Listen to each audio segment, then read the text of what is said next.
Welcome back, everybody, and today we are presenting round 10 of CLOL ESC League of Legends. Today we have the 5-4 Kent State Golden Eagles, who are looking to be the first team to take down the undefeated 8-0 Miami University Redhawks. As usual, my name is Isaac Rhythm Arredondo, and I'm joined here with my dear friend and co-caster, Devin the Doc O'Connor. How are you feeling today, man? Well, you flatter me. I'm glad to be called a dear friend, and I'm feeling great. I'm really excited to see Miami get back on that horse, get back to the grind, keeping their undefeated streak up in this ESC action. Yeah, I'm excited for this matchup. Kent State, a school that I have some familial ties to, would like to see them go down today because, unfortunately, for those family members, I am a Red Hawk through and through. So go Miami. Go Miami. But today, for our roster, Miami will be starting with Final Boss of Ohio in the top lane, HBTX as the jungle, as usual, Quagger in the mid lane, Lord Bonk Bonk in the bot lane, alongside Phantom as the support for this team. Yeah, some familiar names there. Miami really looking to fire on all cylinders today. Keep that momentum coming, because the more wins you stack up, the more just how you just start. You're like a train, you know. You're like you start off slow. You're like your steam engine's pumping, but once you start to get that and the revs are going, Yep, you're just powering through these teams one by one. They are a well-oiled V10 engine, in my opinion. Yeah. What kind of car would you say these Red Hawks are? Dude, you gotta go with something F1 related. F1. Dude, No, yeah, I'm thinking like a classic. The W11. For those who know, the W11, Mercedes W11. If you don't know, look it up. But that's my pick right now. I'm thinking like this is also a pretty niche one. I've been watching Top Gear recently. Okay. Love that show. And they talked about what was the Lexus LFA, which was a car that there weren't many made, and they were ridiculously expensive. And they were designed. You could say they didn't have cup holders, and instead of like a GPS, they had a way of getting you. You would call someone and then say where you wanted to go, and then they would put the destination into your car. Interesting. Yeah, and it was like a 24/7, any day of the year type thing. That's where really odd. Where they do that. Yeah, but apparently it handled really well. So I mean, Jeremy Clarkson went as far as to say it was the best car he ever driven. Huh. So that's where I would say Miami is looking right now with their undefeated record. Yeah, and the stop to that train, which I don't know if they'll be able to do it, but The roster that Kent State will be bringing today is Runis in the top lane. I know you love the name, I so do. I keep them hidden I for do. you. But Runis is in the top lane. Landolf the Unwise as their jungler. Landoff. Okay, yeah, Landolf. clearly avoiding copyright hmm infringement there. Yeah. I main William as the mid laner. William. Okay. That brings me some memories. I love Tyler One, and Mm, he played against this guy named Weakside William a couple times really? in like Master Grandmaster Elo, and that dude was just completely unhinged. Only played Weakside champions and played like Horn like crazy. That's the way to play the game. He absolutely destroyed Impact from Oh Team yeah, Liquid. TL. Yeah, Yeah, yeah. world champion by the way. Weakside William. Yeah, he got destroyed by Weakside William. So Their AD carry is Righteousness, okay. and their support, their highest ranked player, a challenger player, top 200 in Ooh, North America, scary. Alcalamity. Alkali. Okay, well, you hyped him up, and I and then know. and then you just it couldn't be something cool like Drywall Puncher. Boxer, Boxer, Drywall Boxer. That guy, my hero. the goat. When he's on Tom Kench, it's Mm, it's a different game. But we are going to get into draft right very soon. I think right now. But here we are. I do want to touch on a couple of patch notes. We got a new patch last Thursday, but this will be the first time that we are presenting it to you. Not going to go over the whole thing, but we just have a couple of notes. Hui, who Lord Bonk Bonk loves to play, took a huge hit. His sure passive did. was nursed by 5%, which is a pretty substantial That's amount. hefty. Yeah, no, it's His hefty. QW was nerfed for the early game, Mhm. but is the same damage at rank 5. And his WE does 5 less base damage at all ranks and is also nerfed by 5% AP scaling. Yeah, we're seeing some familiar bands here in the ban and pick phase. That Thresh always going to be one to taken out into a really high ranked support player. Yep. It's a pick that you can have an incredible amount of impact on. We're going to see Swain taken out as well. Another pick that we're seeing a lot towards the mid lane, gives you a lot of sustain and damage in these fights, and just kind of a really hard, just beefy front line, despite dishing out massive amounts of damage in these team fights. Yeah, and all 3 bands from KSU are going to go over to HBTX in the jungle. So, I mean, the Shaco, Karthus, and Belveth are all taken off the table. We do know that HBTX plays the Evelyn, plays the Kindred, so we'll see what the team decides to do. But Yep. I think that's going to be a Galio locked in for probably Quagert, if Yeah, it's a I'm blind Galio. correct. Quagert's looked really good on the pick. Generally, he thrives more on, like we said, these more Utility, utility, yeah. support champions where he can really provide a lot of value for a lot of the members of Miami. We're going to see a Smolder locked in return. Smolder, that's a pretty interesting pick. I think KSU's hoping this game goes the long haul. You would think so, Yeah, yeah. Smolder, for those of you at home who don't know, Smolder gets stacks throughout the game from killing minions with his Q and then hitting champions with his abilities. At 25 stacks, the Q is upgraded to an AoE damage. At 125, it's upgraded to AoE damage and then pushes a little further. And then at 225, he gets a Ooh. permanent Elder Dragon buff. But like I said, the Kindred going to be locked in for HBTX. And that's one you always like to see, because HBX is really trying to flex his muscles here in this draft. Because when you see more of an AP style mid laner, even if it is something like a Galio, you're definitely going to want to pair it with an AD jungler. And Kindred is just the perfect match. Can really capitalize on this Smolder's weak early game, Mm-hmm. kind of facilitate those hunts in the enemy jungle, and maybe make it easier. And we are going to see a Corki locked in return. Another really great pick that we're seeing a lot of in the bot lane. Gives a lot of damage, has that really strong passive with true damage, and Riven being hovered here. That Whoa. would be a bit of an unconventional pick, especially blind. That Yeah. champion, while it can be really good if you are comfortable on it, it is going to be locked in here, can be quite Interesting. easily punished.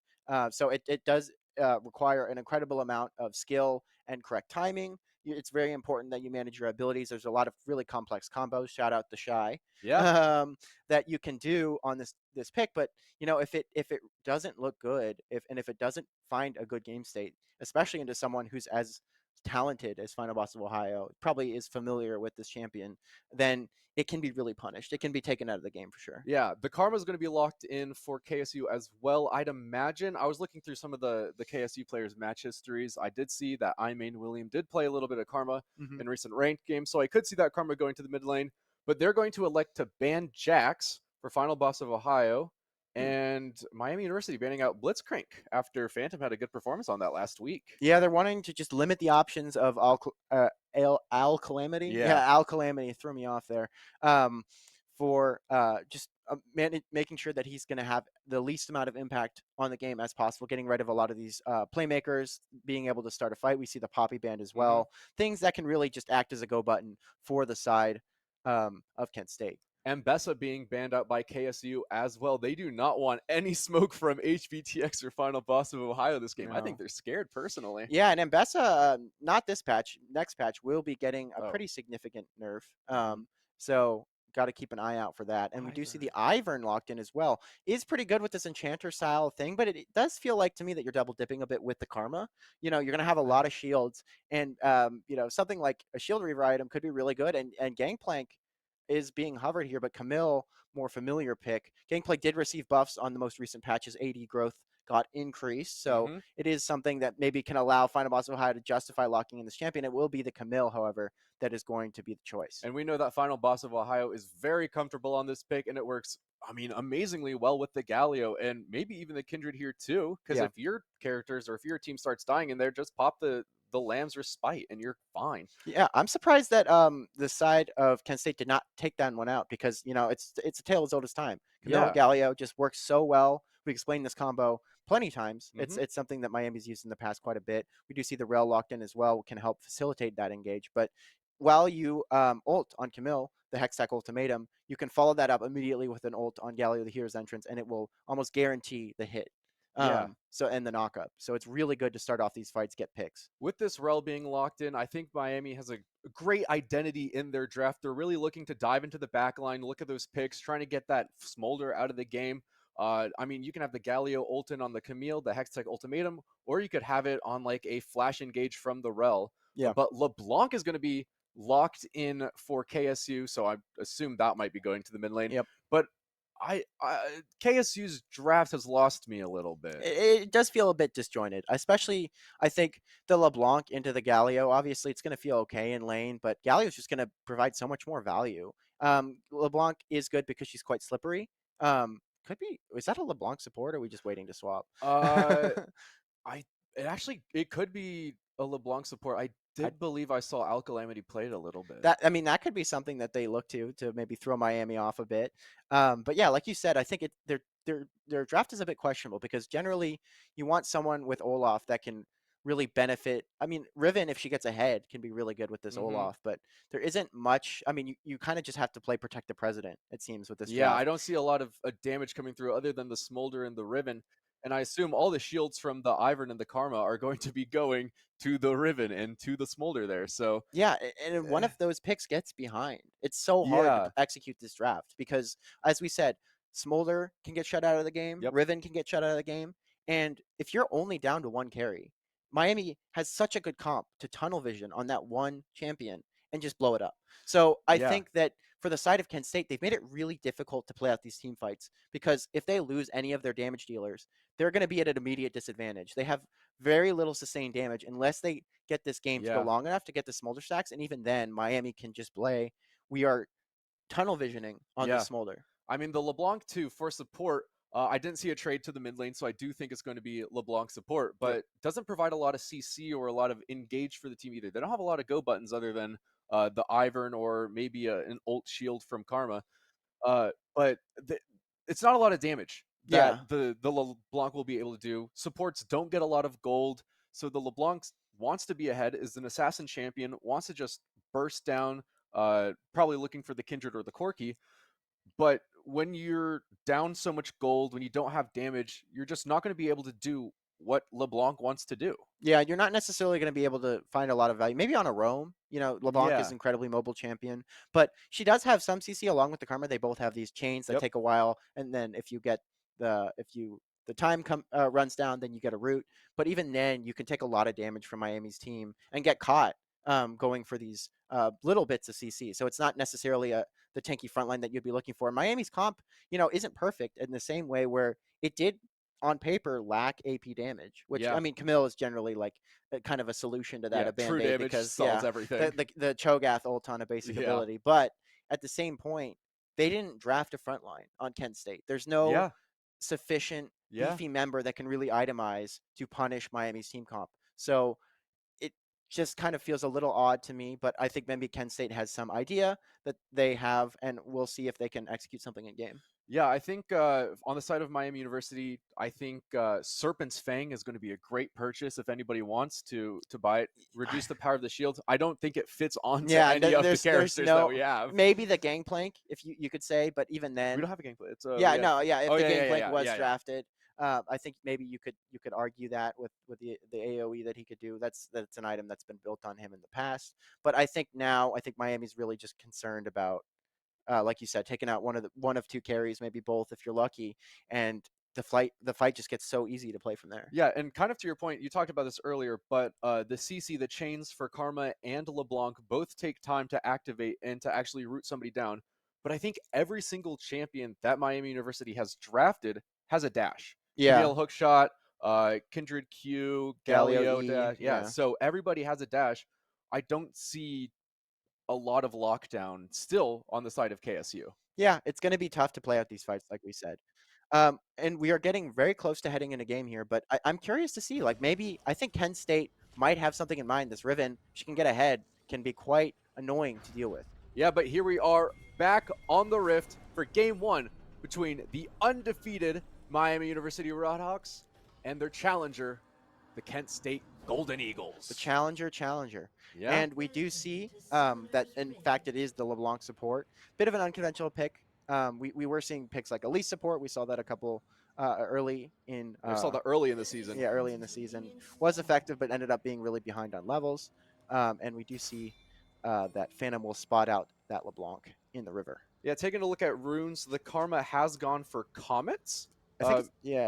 I don't Comet. know if that's standard, but I think Aries pretty good on Karma as well. Yeah, for more this is more like, I guess, the AP poke build, I guess, that you're Yeah, opting for. Ivan's electing for Airy, which is pretty standard because he does dish out some pretty sizable shields. Actually, there is some Ivern tech. If we could follow, if we could have the observers follow Ivern on his first jungle pathing, there's some tech that I just learned the other day. So we'll see if he knows what it is. But Curious. yeah, another patch note, another change for this season, for this patch, is that early game PvP in the bot lane specifically, where early game PvP generates double the amount of points for Otacon to choose at 14 minutes. So more fighting means higher chance of the bloody Otacon. So we'll see what happens. It starts really high at the end, but then goes down as we get closer to 14 minutes. So we'll see if that changes anything. Early scuffling here towards the top lane. We see going for a pretty intense trade is Kent State's top laner. Has the Ignite, so it maybe feels a bit easier to take these early game scuffles.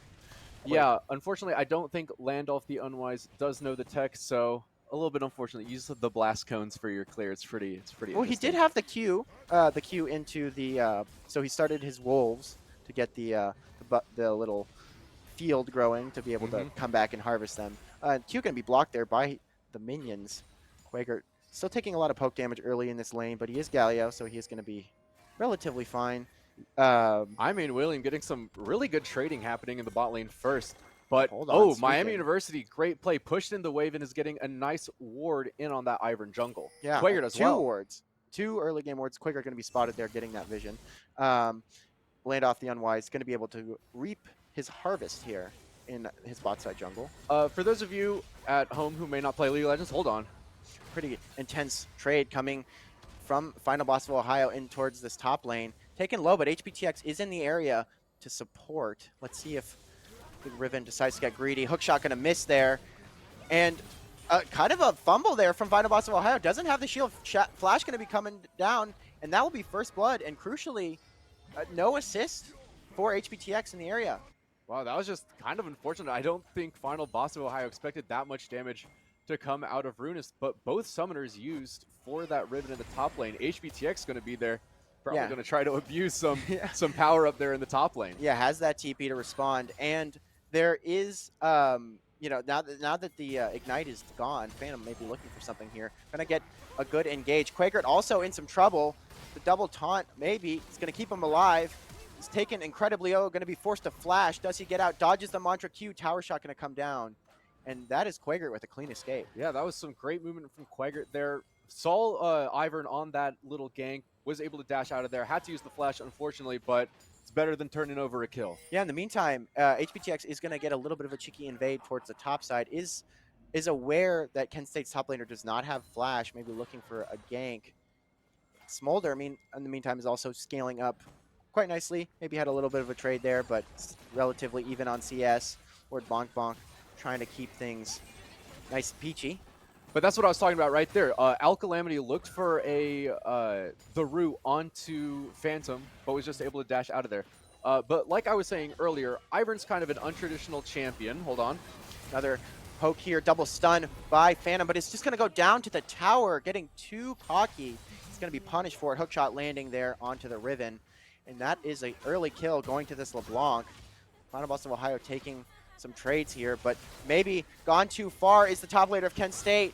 Final Boss of Ohio just trying to kite out, waiting for HBTX to find this kill, and he does. HBTX gonna get a hunt off of that one. Did mark the Riven, so that's gonna be a nice little spike. Not spike yet, but a nice little some motivation. Oh, yeah. Final Boss of Ohio. Whoa. Whoa. What?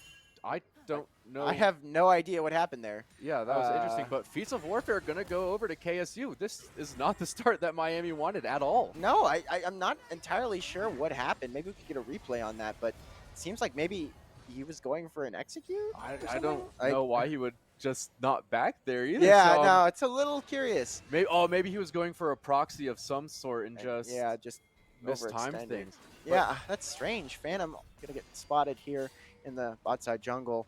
We chased by Al Calamity, picking up that early kill and a Dark Seal. Bold. But like I've been trying to say, as KSU has so rudely interrupted me like 3 times now, Ivern is like a support in the jungle. He does not deal damage to his own camps. He sets like a little mark of them, and then once the timer's up, is able to just yeah, just looks like a bit of an ego play by Final Boss of Ohio, trying to go for that proxy like you mentioned, and it's just going to take that turret aggro. Bit of a miscalculation. And yeah. Oh yeah. Ivern just sets his marks, and then once they are ready, we'll just kind of harvest them in a way. Flash Q, Crashdown coming in as well. Lord Bonk Bonk there to follow up. HPTX also in the area. But will they have the damage? Calamity's just going to be able to W out, and it won't amount to much. And that is Phantom's Flash going to be expended for a play. Not finding much there in the bot side. Not too weird about that. Phantom does have the Hex Flash rune. It's not as powerful as normal Flash. But I believe that Smolder was also forced to flash there. Hold on, Final Boss of Ohio. Hookshot gonna land. Able to dip out pretty clean. Gank escape, but he is walking down through the jungle. I mean, William might roam up to find him there. Yeah, Quagger is 6, does have this heroic entrance ready to get in there, but it looks like Landolph the Unwise is going to start on the Grubs while HBTX elects to go for that first Cloud Drake. Yeah, not too bad.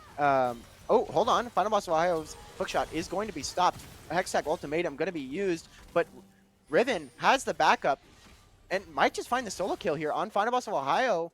And I mean, he didn't have the hookshot, but maybe you were able to kite it out. Maybe he just realized he might have been dead there and just tried to go for the 1-for-1. But with the Ivern and Shield supporting, it's really hard to see how the Riven might fall there. Yeah, Quagger crucially not able to use that heroic entrance either because of the threat of that Karma chain. Yeah, it would interrupt the channeling. Would interrupt the channeling, so it wouldn't have gone off, and he would have just lost his ultimate right there. Yeah, Miami finding the Grubs still in progress. HBTX, I believe, going to get 2. Yes, KSU took 1 grub, and looks like Miami, yeah, HBTX is just going to try to claim 2. So, honestly, not terrible. Not terrible for Miami. They do get the first streak, and they do get 2 grubs, crucially out of 4 to get the Void, the Mites. Yeah. The little buff there. This may sound like hope, but as much as Miami is taking some hits in this early game, especially towards that top side, as long as, you know, I mean, obviously, oh, hold on, we have an engage here, Phantom in the area to follow up, but we also see both supports here, and I don't know if Quaker has the damage to do much here, taking a lot of damage in return, but really it's just going to be a pretty even play. We did see Landolph, yeah, he popped out of the bush there just to say hi. Final Boss of Ohio roaming down here with HBTX. Yeah, maybe we're coping over here in our little casting booth, but we have seen Miami have some pretty tough early games. I think back to that Northeastern game. Oh, yeah, for sure. I mean, Miami struggled a bit in the early game there, but was able to pull the reins back in control and take charge of that game. So hopefully they can do something here. Gold lead's only about 600 right now towards the side of KSU. Yeah. So it's not all doomed at all right now. Yeah, and crucially, a lot of these kills going on Riven as well. It is good to have kills on Riven. Like I said, it can easily a champion that can be shut out of the game if he does not have good economy. But you wouldn't be too upset if you got something maybe on the Ivor. And it's so annoying when this champion gets to 2 or 3 items. It's just so tough to play against. Yeah. Dark Seal as well. Ooh, Dark Seal coming out from Alcalamity. That's going to be... He bought that first item. Yeah, that's a choice, to say the least. No, I mean, if you play a pretty safe champion like LeBlanc, you're confident. Yeah. It's not terrible. I mean, you don't lose a lot of stacks. Good trade from Lord Bonk Bonk into the Smolder. And another crucial element to add, something recent from the patch, is the Symbiotic Souls that are going to be purchased here on the Ivern. Yeah. So they recently got buffed. I think they were incredibly strong. Hookshot going to go wide there. Phantom taken incredibly low. And that's a kill to the Smolder. And maybe a follow-up on this top side. Maybe the Riven looks for the dive under the tower. We'll see. Looks like a Hextech Ultimatum going to be coming down. And crucially not taking turret aggro. Yeah, Rune is really heads up play, not dealing damage to the Riven while caught in the ultimatum, so isn't going to draw that turret aggro to that Riven. That is really unfortunate for Final Boss of Ohio, but I don't know. I haven't seen Riven in a while. I kind of consider her an early game champion. I think she falls off a bit into late game, especially going into tanks like Quagger on that Galio. Yeah, that is true, but I'm a little concerned. I think that Smolder picking up a kill. We were mentioning that a lot of the gold was on this Riven, but now Smolder being a bit more accelerated is going to hurt Miami a bit. And, yeah, I'm curious to see how many Smolder stacks we have right now, the Dragon Patience. I believe I saw 58 right there. Yeah, I mean, it's not a bad amount. So generally you'll be hitting, for most strong players, you'll hit it around 20, 25 minutes. 20 is really fast. So like usually around 25 minutes is about when we see a lot of these champions hit it. And a scuffle here towards the top side. I don't know if Miami can take this. Phantom in a rough spot, going to try and kite back. Quagert as well, taking a bit of a trade here in the mid lane. But now he's reached the point where he's on that Galio where he's not taking a ton of damage. Yeah, I kind of touched on the Serpent's Fang earlier before this match, and it looks like HBTX did elect to get it as a first item. So that's going to reduce the shielding amount coming out of that Karma and that Ivern, crucially, because both these champions dish out massive, massive shields. Yeah, it is an incredibly high-value item. A little bit, off place on the Kindred, but it isn't terrible. She does benefit from some of that lethality. So, not terrible. Going to have a lot of usefulness, even in this early game. Just with the double shields that we'll be seeing in these team fights. Yeah, but this Ivern, Landolph the Unwise, is being incredibly annoying for this Miami University team. I mean, he is everywhere, making things happen, dishing a lot of shields, popping up the brushes to dissuade them from vision, not giving them vision. But it looks like we have something going on here on the jungle. Yeah, HPTX taking immediate half of his HP, but a scuffle also taking place up here, and immediately HBTX is going to be wiped off the map. Quaker, forced to flash, might also be caught, and that's a double kill onto this incredibly strong Riven. Eclipse going to be use it to facilitate that early game scuffle. Yeah, this Riven is incredibly strong right now. We saw HBTX get chunked out half by a support LeBlanc. Took a lot of damage, tried to re-engage, but immediately got flashed and ulted by that Riven and was just deleted off the map. But KSU is going to clean up the rest of these grubs. I think that's going to get them to 4.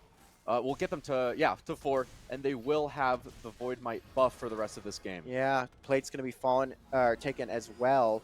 And crucially, like you said, HBTX didn't even have an opportunity to fight that. I mean, just taken so low by a support full combo with the Electrocute, crucially. And another Dragon going to be taken here by Miami in return. Still Ivern finishing off those grubs. And yeah, I mean, he just couldn't play the game immediately into the Riven combo. And this Riven now is going to be a real threat. I mean, if she wasn't before with the 3 kills, now incredibly accelerated, has a tunneler online, and HPTX trying to find something back in this bot side jungle of Kent State. All Calamity wise to the decision. Yeah, All Calamity, I mean, just great map movement there, great awareness, great knowledge of the damage that that champion deals, but that's just really unfortunate for the side of Miami, and they are not having the start that they would like to have in this game. Yeah, especially into this comp. Like, this comp is playable if you have maybe some of your lanes ahead, this Galio starts to get more tanky, but, you know, Smolder is just kind of allowed to scale, Hmm. and now you have hold on, a hook shot going wide by Final Boss of Ohio.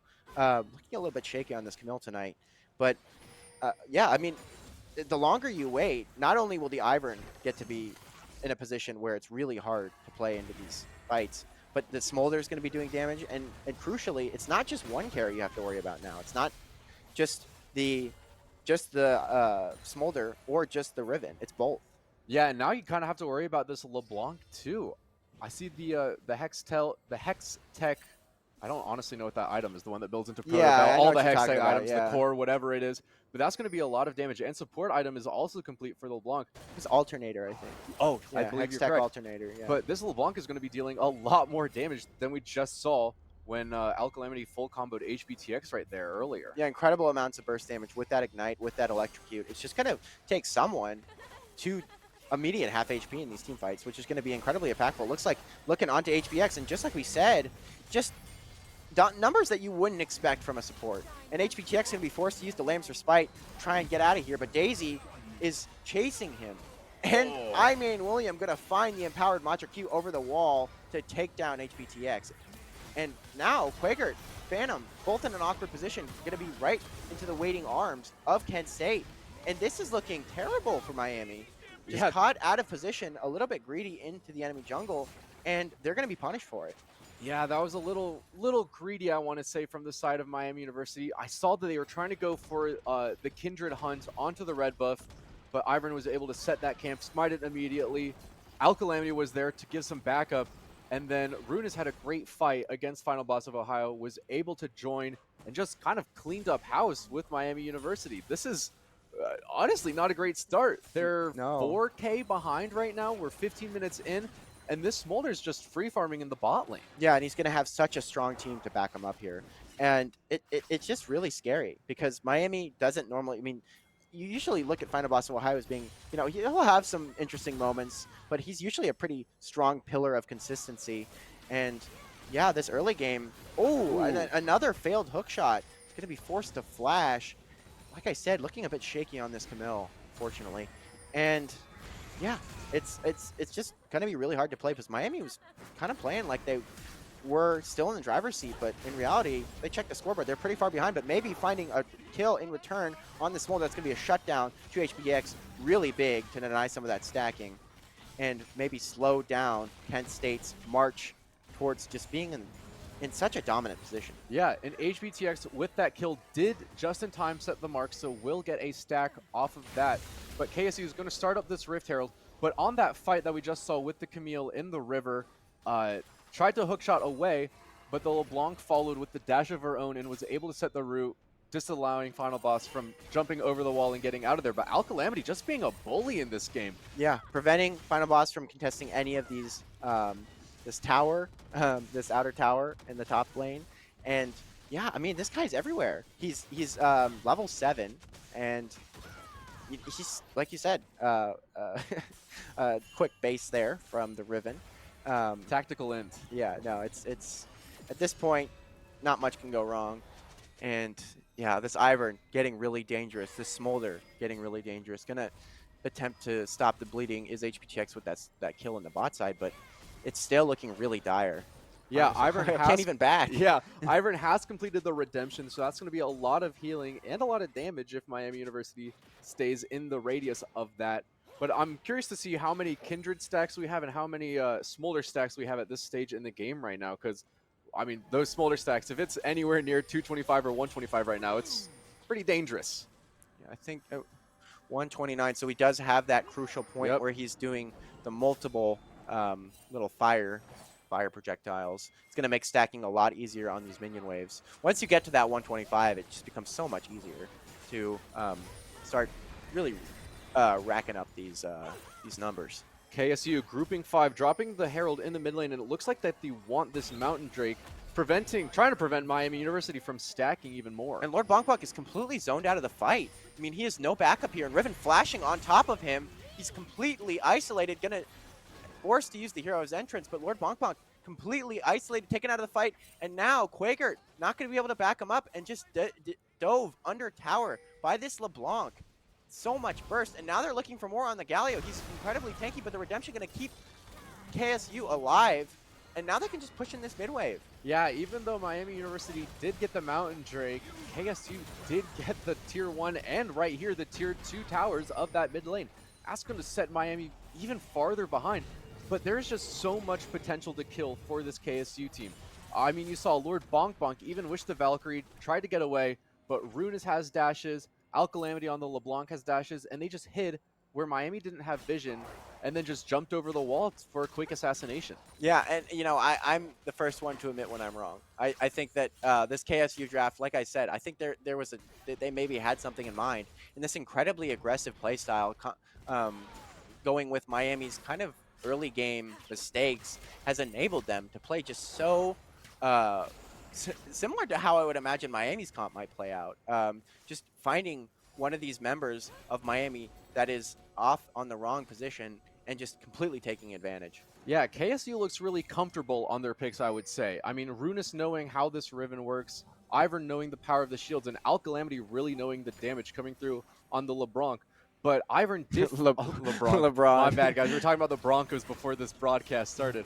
But Ivern has completed the Moonstone Renewer, so those shields are going to be even more powerful coming through. Yeah, and Miami just really doesn't have the tools. At a certain point, you might say that if they played, these fights better, it could be, somewhat even. But now there's not enough Serpent's Fang, there's not enough Grievous in the world that can really equalize this difference.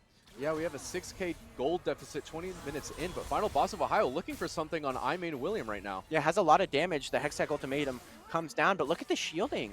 There's no way through that. It's just so much survivability, and even when out of position, Final Boss of Ohio, in a normal instance, would be a pretty good angle.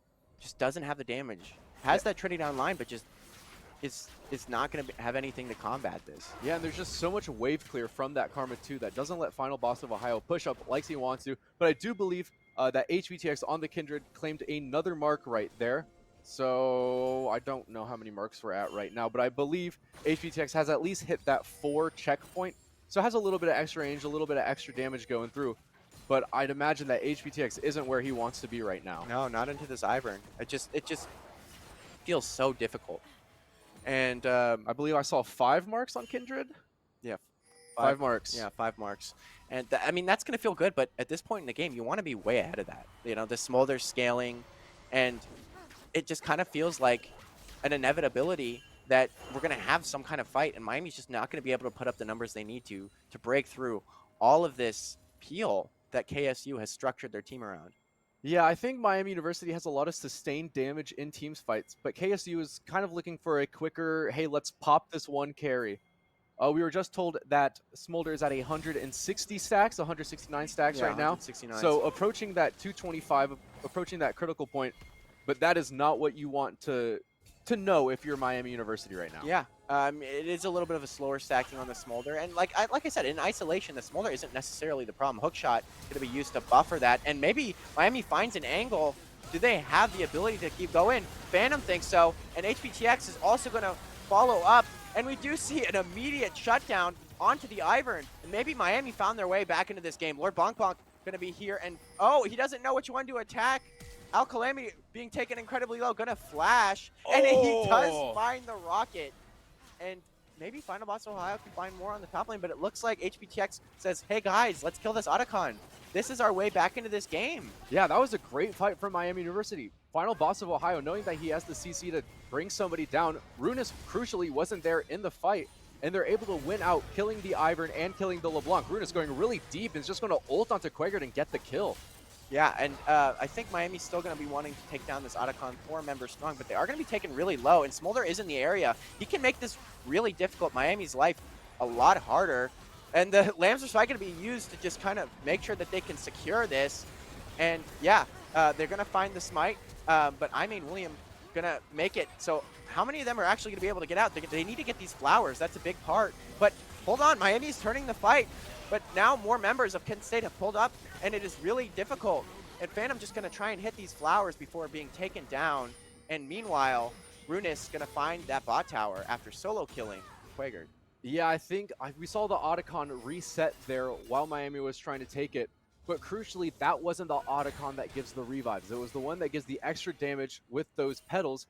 I think But that's a bit better though, because if it was the ones with the revives, I feel like they would have all lost them. but Miami University wasn't able to take any of those petals because they immediately got demolished, honestly, by Kent State right there. And Kent State was able to pick up those petals, and now they have the damage from that Otacon. And they have the proud to be able to get this soul, or deny this soul from Miami, which is pretty crucial because it is an earth, or a mountain soul, sorry, that would be incredibly impactful into a lot of the immediate burst damage that Kent State is cooking up here. And Smolder just given more and more time to stack what looked like a really positive play for Miami. And I won't say that it isn't, because, you know, to get that state and to get that fight in the state that you have in this game is actually pretty great, and it speaks to Miami's skill, and maybe that the fact that they're getting back to the place where they were and they're just warming up. But Yeah. I think that in general, it doesn't feel great no matter what. Yeah, I mean, even though Miami did win the fight, they really got nothing out of it. Even though they took the Otacon, KSU was able to take the benefits from that Otacon. In that fight, Runus wasn't there, so we don't know how Miami University will fare against one of those Kindred, or not Kindred, sorry, the Riven Ultimates. So, I mean, Miami probably feels a little bit more confident in this game from that little skirmish, but I don't think they're, hey guys, we can still win this game. We just need a good fight. Yeah, I mean, there definitely is some opportunity. Like we've seen, if you catch a number off guard, but crucially, I think a large part of it was the fact that Runus was just not there. He was busy solo killing Quagert in the bot lane, unfortunately. So HBTX being mindful of that and maybe realizing that he had an angle there with Phantom and Final Boss of Ohio towards the top side. But yeah, now it's just kind of a waiting game, and that's exactly what you don't want. Yeah, we like to use the term raid boss a lot around here, but Yeah. it feels like this Fed Riven 8-3 getting shields from Karma and Ivern feels like a raid boss right now for Miami University. It is so hard to cut through those shields to do enough damage to that Riven before that Riven takes you out. Yeah, and generally picks with a lot of healing. I'm thinking like things like Xin Zhao, but hold on, we are going to see the combo with the Galio, and they get a lot of damage down on Runus, but has a lot of healing. Redemption going to come down, but not in time, and that is a huge shutdown to Final Boss of Ohio, a crucial pick. And oh, hold on, going to be taken incredibly low. HBTX has that Empowered Tower shot. Has enough to live. Does have the Lancer Spite if HBTX needs to pop it. Is going to live on, I think that was 60 HP. Incredibly Very close. Yeah, I know. And having Nerves of Steel to not pop that Ram Sprite, knowing who's going to be able to make it out alive. Final Boss of Ohio finding more on this bot side tower, this inner tower. Finally being able to push the first time this entire game where he's not going to be met with a Riven or an unkillable, seems like Karma. And another really positive play from Miami. And that's kind of like, that's kind of the true damage that we saw, that we were talking about with the Camille from the early game. You saw that Riven's health bar was just maybe at like a quarter and then just gone immediately. And so you probably feel really good right now if you're Final Boss of Ohio and if you're Quagert right now, because you know that if anything happens, you can 2v1 this Riven right now. Yeah, and to be clear, Miami's team scales well. It's just that it's going to be really hard, especially when the Smolder gets to this threshold, to play these fights evenly. So it's going to be really Miami, it's coming down to them having to play these things better, try and get a numbers advantage like we saw, and find whatever advantages they can on the map as a result. But, you know, Ivern also getting more items online, and this Karma's not slowing down anytime soon as well. So it really is just going to be about who plays these fights better. But it definitely does look a lot easier because, as I was saying earlier before that fight broke out, a Riven with these types of items is kind of reminiscent of like picks like Xin Zhao. You always want to pair with an enchanter like Lulu or a Nami because you really like to have this constant sustain for champions that heal quite a bit. And I believe Smolder has hit that threshold. We see the burn on the minions. Believe that he has had that 225 stacks. It's going to make these fights a little bit harder if they aren't able to dive on him or the Riven. But yeah, I mean, like I was saying, you want that constant sustain, that constant shielding for the Riven because it can make her have so much more survivability in addition to all these healing items that she already has. HBTX is going to be met here, face checking the bush, immediate heroic entrance, but we do see the Smolder ult is in play, and Phantom finding a member on this Riven, going to be caught up, but look at the sheer amount of healing. Hextech Ultimatum, can anyone take this guy down? Final Boss Ohio trying to dish out as much damage as possible, but look at this Smolder. He's going to start to get these executes, and Quaker trying to look for maybe an angle back into the fight, but this Smolder is going to be able to finish the job. Lord Bonk Bonk trying to get out of there, and maybe that just means that Kent State is going to transition towards this Baron. Yeah, it was a bit of an unfortunate face check from HBTX. They're getting immediately caught out by the Riven. It just chunked HBTX to almost 0 in a second. But crucially, they did enough damage and were able to take out some critical members of this Hold KSU on. team. This is Soul, though. Yeah, HBTX trying to start up this Dragon, trying to get Miami University the Dragon Soul. But Smolder has hit that critical point. In these team fights, you will see the members of Miami University will get a little white bar as soon as Smolder hits them with the Q. If Miami University's HP goes behind that little white bar, they will just be flat out executed. Yes, that is the it's power just an of Elder. Smolder. It's just an Elder buff at a certain point in time. Yes. And it will continue to get stronger as the game goes on. But I think, crucially, HBTX having that Lamb's Respite is going to make it a little bit more manageable, so you can't just get immediately knocked down. We did see that as he was able to survive, and that fight after that, really terrifying phase check. Kind of got jump scared there by that Riven. And Final Boss Ohio played that fight incredibly well, despite, that rocky start is really looking like his old self on this Camille. But, it's like you said, it's tough to navigate. They will have that. Crucially, something that's big is that with that Otacon that was taken earlier, all of these Hextech, or these, not Hextech, sorry, these Drakes that were taken by the side of Miami are empowered. So they're a lot, I think it was like 5%. I believe it's 5%. Yes. Yeah, stronger than they normally would be, including the Soul. So Miami going to be thankful to have that, maybe giving them a little bit more of a window in these fights to get to ignore that burn. But really, Quagert going to be benefiting quite a bit from it.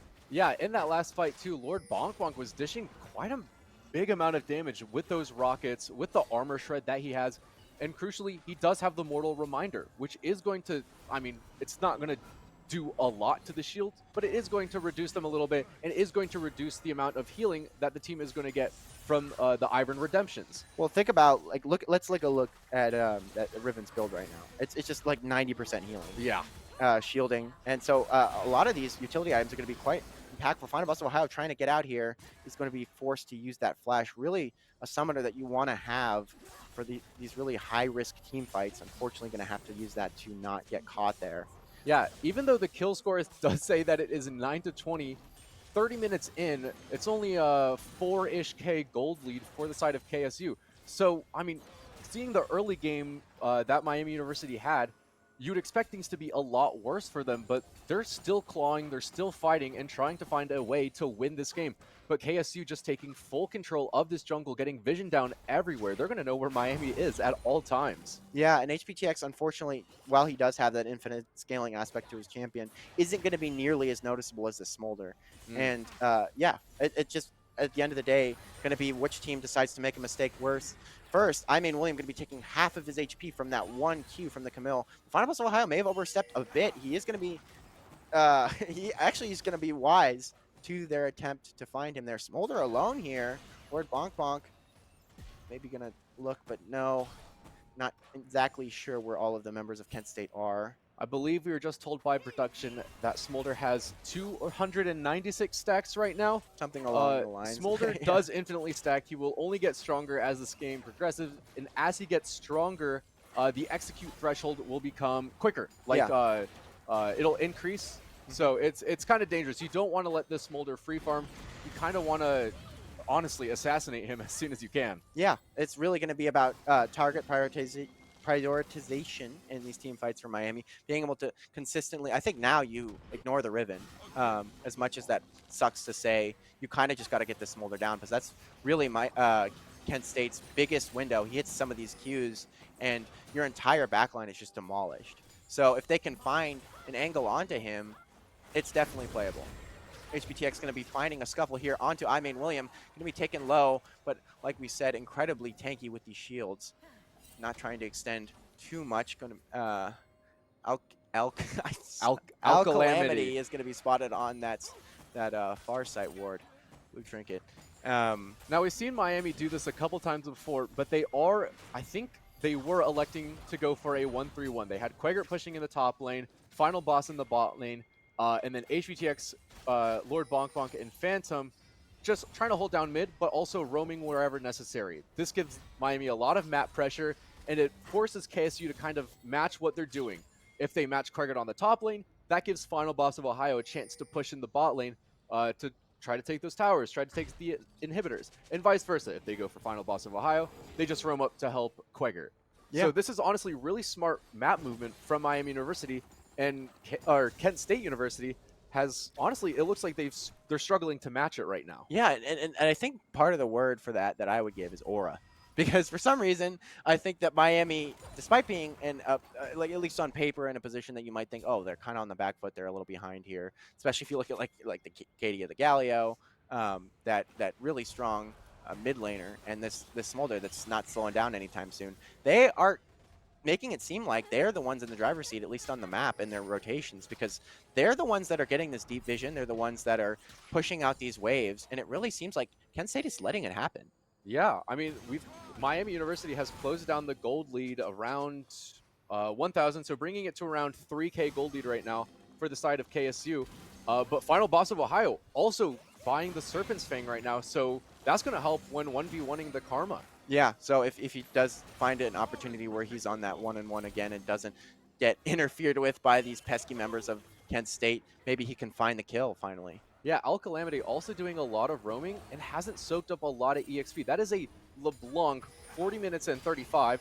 That is at level 12 right now. Final Boss of Ohio going there onto the Smolder is going to be immediately caught out, and they do find him. HBTX Limbs Respite coming down, and now it's a beautiful fight for Miami.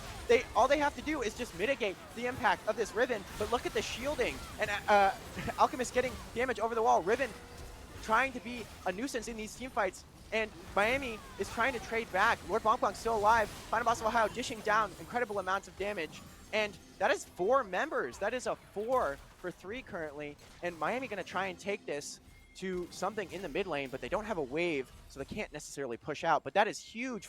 Final Boss of Ohio finding the angle on that Smolder, the pixel perfect engage to be able to turn the fight in their favor. Yeah, that was great target selection by Miami University. And that's Elder. Yeah, that's Elder Dragon too. Final Boss of Ohio saw a great angle to engage, immediately said, hey, Quaggart, ult on top of me, was able to CC the Smolder, just got instantly deleted, and Galio took almost no damage from that.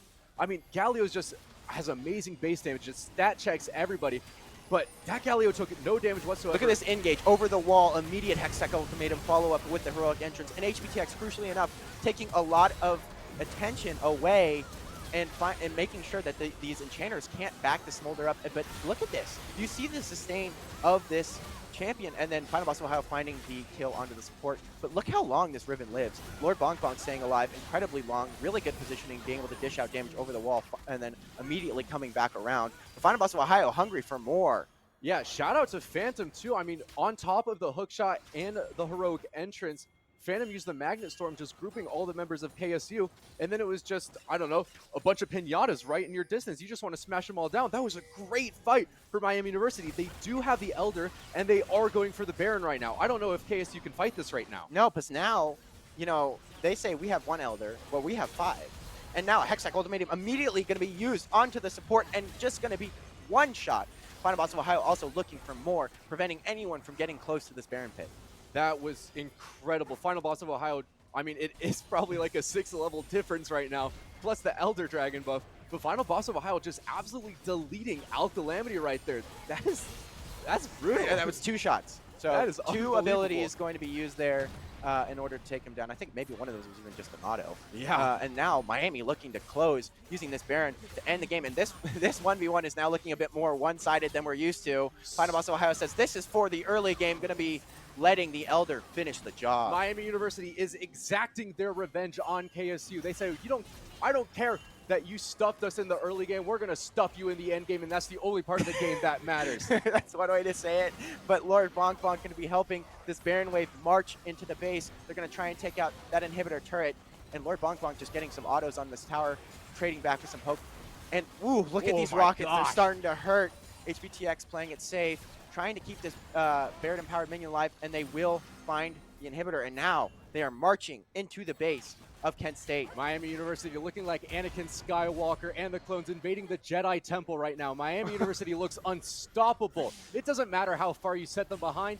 They will always find a way back into this game. I am on the edge of my seat right now. HBTX almost one shot, but look at the engage. It's just beautiful, and Miami finds everything they want under the tower. And Quager wrapping around, finding the vulnerable members of Kent State. Miami looking to start this one out 1-0, coming back from a crazy, crazy deficit in this early game, making it look easy. Wow. Final Boss of Ohio, what an engage over the wall. I can't believe it. I mean, you were out of your seat. You jumped I up. was standing up for the last 5 minutes, I would say. I am taken aback right now. That was an unbelievable comeback from Miami University. They found an engage. They found a great team fight right as Elder spawned, right when they needed it the most. Was able to win that, was able to get the Elder, and then turn that into a Baron, and then the game. That was like very reminiscent. I mean, it was the same spot where Faker had that insane shuffle onto Ruler, and it just felt the same to me. Okay, we were talking about favorite things earlier. I talked about cars, but I think that might just be my favorite play that Miami University has ever made in League of Legends. I've been casting for 4 semesters, and this is just nuts. I think that was my favorite game that I've seen from Miami University. That was just, I don't know. That was amazing. We I'm thought out that of they were breath. going to get humbled. Yeah. Like it looked like that they had just bitten off more than they could chew. Final Boss of Ohio was getting like ego checked there in the top lane, and it was really uncharacteristic. We saw signs of life on the Camilla in the side lanes. Like he was still looking like a challenger player, looking clean, comboing really well. But a lot of times it just feel like they didn't have the damage, they didn't have the gold to make these fights work, and then they saw the angle, to quote Faker. Yeah. He saw the angle and he found that smolder, and that was exactly the timing they needed. But there were so many things to break down that they did to get back into that game state.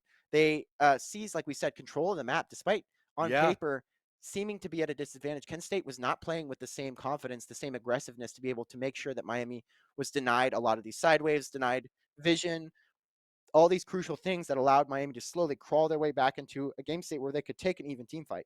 Yeah, I think that 1-3-1 really turned the game around. It let Final Boss of Ohio just soak up a bunch of solo EXP, soak up a bunch of gold from the minions, get some pressure onto the map, which gave Quaggart room to take some towers, which gave Lord Bonk Bonk some room to take some towers. Just amazing play from Miami. They played a really smart game. Yeah, no, I mean, it seems like they corrected their early game mistakes. They started to be aware, okay, we have to take this a bit more slow. And I think it just all came together in that series of events, and it all came up well because I feel like crucially a lot of their wins came at times when there was a really crucial objective there on the map. They got that Otacon, which seemed like, I mean, it's good, but generally they were able to, with that on the back of a team fight there, secure not only the Mountain Soul, which was huge for them to deny the Smolder a lot of those executes, or at least to delay them. But then immediately that amazing team fight right when Elder's spawning. Right. Like that is exactly what they needed. And they took that immediately and ended the game with it. Yeah, just really great map play from Miami University. And I think that's a talent of this team that we don't talk a lot about. Yeah. We have some great players, Final Boss of Ohio, HBTX. I mean, all of them. They're all amazing players. But when they work as a team, they're even better. It's like the car. It's like the F1 car. Exactly. You said it perfectly. And man, I just hope we get another banger. That was like a banger that. game, because man. I feel bad because I feel like we were kind of like, we were a bit dismissive of Kent State, but I think we should let them in the kitchen again because they seemed like that comp was like really, I mean, the Smolder obviously stacking a bit slower than you'd want, but it's a champion that sometimes if you feel like, oh, I'm not entirely sure how this lane's going to go, it's just a solid pick to slam because it just gives you some security. Like, if that was any other ADC, you wouldn't have that same, kind of nefarious presence because you just become such a monster once you hit that threshold. But I think that there was definitely signs of life from Kent State even towards the end. Like the Riven looking really amazing, be able to battle Final Boss of Ohio in this lane is definitely something that they should be incredibly proud of. Yeah, and I think there's a couple of things that I want to see Miami do different going into this next game, especially with that draft. I don't want to see that Riven again on Summoner's Rift. No, or I mean, well, actually, no. I was going to say the LeBlanc, but the LeBlanc, I mean, Final Boss was able to deal with it by the end of the game. I think it would be better than seeing a Thresh. I agree. Yeah. But yeah, definitely take that Riven off the map. Maybe the Ivern too. That really hindered HBTX's experience as a Kindred in the jungle. And just generally his play style is something that is not good into an Ivern. He Yeah. likes to invade, he likes to be aggressive, and Ivern just able to clear out these camps so effectively and make sure that there isn't much left. So especially matching that up into the Kindred was a really smart decision by Kent State, because it just kind of looked like HBTX, despite being really effective in a lot of these team fights, was just not the same, didn't have the same power as we normally see. Yeah. We didn't see HBTX take full control of the jungle and full control of the game. It Yeah. was a huge team effort from Miami University. Banger game one, and I hope we have another banger game after this one. We're going to go to a quick break. Don't go anywhere. Round 10. We'll be right back.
And here we are for draft for game 2. Riven already taken off the board. Miami, I love you. Thank you for doing that. Yeah, I mean, he just looked really confident. And especially if you're able to go toe to toe with Final Boss of Ohio, I think that's a pick you need to take a look at.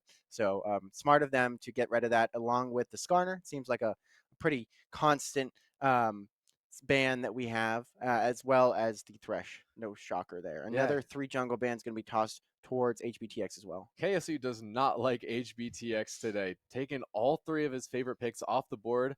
Hold on. Ezreal being hovered. We have seen Lord Bonk Bonk play this. Does look pretty good on it. It has been a couple of weeks, though, since he's played it. So I wonder if they'll lock this in. Yeah, nice safe poke pick to round out or to start off a comp. Yeah, not going to be able to opt for that Hui as much anymore just because of the absolute gutting that we saw. Yeah, and Whoa. then the Fury also being hovered.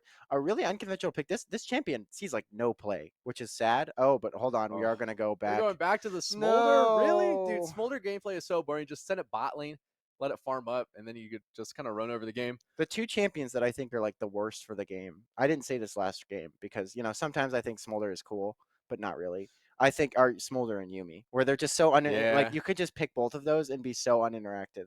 Like I think Smolder is a bit more risky just because he's absolutely not untargetable, but I feel like if you're a strong player on Smolder, you it just feels like I don't know, sometimes a cop out, but I don't know. I think it can be okay. We are going to see the brand locked in another HBTX Classic. I think Smolder's a great pick though for these games that are going the distance that are pretty Mm. evenly matched. Yeah. But the Smolder Karma, same first two picks for KSU like last game. Brand being picked up, I'd imagine that's going to HBTX. Could go to Phantom, but No, I I don't think know. it's I think HB. it's Yeah, HBTX. that's one of his nice flex picks that he has. The Galio going to be locked in as well, assuming to match that karma in the Yeah, mid lane once again. I really like that Galio pick. I mean, it showed up huge in that last game. Galio's great, safe laner. Has a really high base stats, does a lot of damage. But then later in the game, you also just get the tankiness that is Galio. Great utility champ, great pickup for Quegger. Yeah, maybe that what I'm expecting is for Kent State to pick up something more tanky. They seem to be lacking that in Mm, the last game. But we are going to see the LeBlanc support probably again. Looked not bad last game. I'm the first one to admit that it had a lot of pressure on the map. Neutralized a lot of these early game team fights for HBX specifically. mm. He's playing these more squishy carry champions, and it means that if this LeBlanc is able to land that full combo, it's just devastating amounts of damage. So we'll see if Miami changes anything up to how they're going to respond. And then is going to be the Fiora band out. It might be followed by the Camille. And that, to me, signals that they are going to be picking something more tanky towards the top Yeah, side. I'd imagine. I don't know if they'd go for an Ornn or something like that, but maybe they could look for an Ornn. If they leave Jax open, and they ban out Fiora and Camille, I could see Final Boss taking that pick. I like that Ivern band. We were I talking like about that that. Ivern Yeah. ban a lot too, but and Bessa going to be the other ban for the side of KSU. Yeah. Also a pick that's pretty strong into tanks. Feels good. Just generally with the way that her passive and her kit works. So yeah, I think a good ban. Leaves the Camille open though. We'll see. Miami is on that blue side, so aren't going to have that counter pick. It seems like I would imagine that Kent State saves that for their top laner. Cassante being banned, I think that's a great pick. Cassante is a great ban, excuse me. Cassante is just really dumb and overpowered champion Not, right I now. mean, not. Yeah, he's still annoying. Takes Just a because, lot of skill to play, yeah, but is very annoying. it's more in the sense of how unpunishable he is. Like Yes. it doesn't matter where you put this champion. It's similar to Smolder, where he's gonna have a lot of utility. It takes a lot more skill to play than Smolder, but it really makes it so like dives are really difficult to execute. The Xin Zhao when we picked up pairs well with the Karma. Like I said, the Enchanters. This Hmm. is another champion that has ridiculous amounts of sustain, and if he's kept alive in these fights, can dish out a lot of knockups, damage, and it's just annoying to play against. So we'll see how Miami chooses to respond to that one. They're going to have their final two picks locked in here. We'll see what Yeah. final boss. I'm curious to see what he chooses if he's going to run back that Camille. I think it'd be smart. Whoa. We seeing a Nefiri hovered. Oh, Oh, Nafir's going locked to be locked in. in. I have no idea who that's going to go to. Olaf, final boss of Ohio, really wants to get aggressive here. Aatrox. So Hold on. this last Is that pick, Nefiri it jungle? could be Nafiri jungle brand support. I was thinking that we were going to get a Leona because we do play the Ezra Leona bot lane a lot. I really don't like that Nefiri. I will be 100% honest Yeah, with you. I'm a little concerned about the I Nafiri. think that champion is not good. Like I that's why I was like, oh, I don't know if either team wants to hover that because this champion just doesn't really have a place in the game right No, now. it's not going to be. I was going to say maybe it could be Galio top, but it's going to be Jack's top. No, it's Jack's top. I I I'm interested to see what it could be a happens when we Nefiri do support to trades. match like the assassin Oh, damage, but even then, like, what are we doing? What has the yeah. world come to? And that is a Poppy, Yeah, Poppy really top lane. effective into Miami University's comp, um, denying a whole bunch of dashes, Oh, that's going to deny blinks. four Yeah, members: the Ezreal blink, Galio dash, Jax jump, Nefiri dash. you Yeah, don't even have to time it that well, as no, long as you get one of them. I that's mean, a great value pickup for KSU there. The Poppy, one of my all-time favorite champions. oh, so it's a Galio support and Nefiri mid. Okay, that makes Okay, sense. that Yeah. makes a lot more sense. And Nefiri, I think, is a pocket pick of Quaker. That's something that he has pulled out in the past. I can't say that I like the look of it in general, but I will say that this maybe makes a bit more sense. It could be really good into the Karma as well, and having some assassin um, value is really good into like the Smolder. But I can't say that I'm not worried, especially because Nefiri's dash is so like It takes a obvious. while. Yeah, it's Yeah. so obvious for the Poppy to be able to just pop that W out and make it so any of that engage is going to be completely mitigated and makes her easy prey for any of these members of Kent State. Yeah, Kent State's draft also looking pretty reminiscent of last game, just a little bit of changes on the top side with the Xin Zhao instead of the Ivern and the Poppy instead of a more carry type champion like the Riven. But I think the Poppy's a great pickup into the Jax. However, Neutralizer, yeah. Final Boss of Ohio, great Jax player, great top laner general. I'd imagine Really? I'd imagine he'll be able to create some sort of pressure up on that top lane to help HBTX do what he does best, do what he loves the most of invading the jungle. But I'm a little concerned about that bot lane again. KSU just running it back. Yeah, I mean, I will say the silver lining to that is I don't think that while the smolder is annoying to deal with, this ADC from the side of Kent State did not seem to be super proficient at the stacking, which is something generally like players that are really annoying on smolder get the stacks up so quickly so early that it makes these team fights start to feel one sided. Not like it gives Miami basically a zone where they can try and Yeah, take control of the game, and even where we saw they kind of faltered in that where they should have been more dominant. It still feels like this smolder isn't going to be as much of a threat because not only do you get, stacks quickly if you CS better, you're going to have items more online, and the smolder is just going to overall feel more impactful. But I don't know. I feel like if it's going to be reminiscent of last game's performance, I think it is scary because it just get like consistent security in terms of scaling. But you got to know how to play it, and also a big part of it too is positioning. We saw that Miami was as much as it was really impressive. Smolder needs to play in a way where he isn't going to be caught because he yeah. at a point, especially in this game where there isn't really a Riven, there is the Zenzao, but that's kind of like a backup carry. Hmm.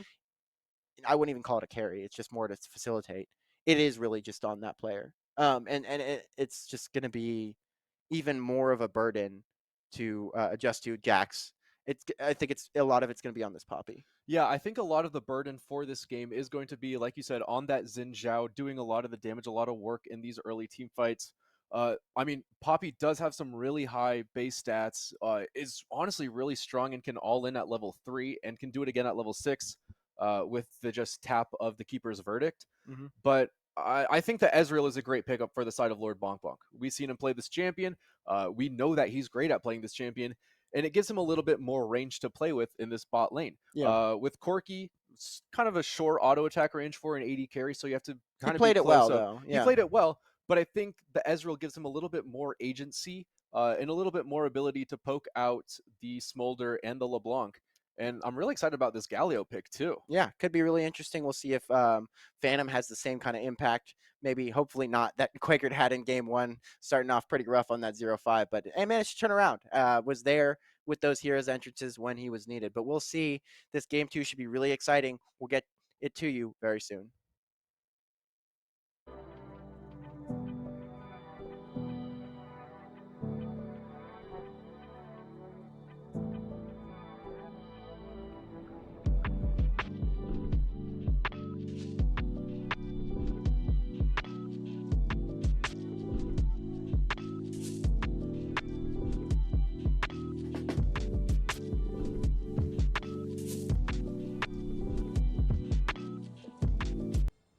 And ladies and gentlemen, when I say very soon, I mean very soon. And we are back in the game. Game 2 for round 10 of ESC League of Legends with Miami University taking on Kent State University. Miami looking to stay undefeated in regular season play and already starting to look like a little bit of a cheeky invade Yeah, happening maybe here. maybe they're just stacking up. It is a LeBlanc, granted, so it isn't going to be easy to find. But it depends on what this LeBlanc started. She has the clone, but she runs into all five members of Miami. Oh, hold Oh, on, a and we're getting tactical a pause, a pause. fanatic pause. We'll see. We're not entirely sure where that's what's causing that, but we will hopefully soon find out. But yeah, I think that Miami stacking up in that bush, maybe seeing if they can catch one of Kent State members the cheeky. I mean, I think Phantom did last game spot the LeBlanc walking up Hmm. into the river. Maybe they thought they could capitalize on that, punish that. Yeah, I was taking a look at some runes too. Lord Bonk Bonk taking press the attack on Ezreal. Pretty standard. You could go Conquer, something like that, or sometimes even First Strike if you're feeling it. It helps those extended trades in lane. You could Yeah, just kind of land these autos. It procs with the Q and everything like that. So really helps with those all-in trades into the smolder. Hold on, yeah. you have a little Smolder bit of frame drop here. Smolder has the Comet too, so he's really going to be looking to poke out the Oh, the opponent. But it looks like hold a little on. bit of technical difficulties here. Yeah, we are gonna see if we can get that figured out, but we are gonna take a quick break here. But yeah, it seems like yeah that those all in trades, and I really I think one thing that I want to point out, which is maybe not as relevant to the game state, is um Godstaff Jax, one of my personal favorite. I think the only better one is Gladiator Jax, which is the one with the really great backstory to it. I remember. Oh yes, Here's yes, to you, yes. kid. So for those of you who don't know, Jax, who Final Boss of Ohio will be piloting this game, that purple guy up in the corner, has a skin called it's like I think it's Gladiator yeah, Jax. Gladiator Yeah. or Grandmaster or No, something I think like it's that. Gladiator, or it's designed to be a Gladiator. But it was designed a kid who had, I believe, it was like cancer or some type of disease. Hmm. Requested that Jax was his favorite champion to play, and requested that it would be really cool if Jax had a skin with Gladiator The skin name theme. is Jaximus. Jaximus, yeah, that's right. And he has a line in the skin, a voice line saying, "Here's to you, kid," because that kid unfortunately did pass away, but got his skin in the game to remember him by. Yep, just one of my favorite things about this game.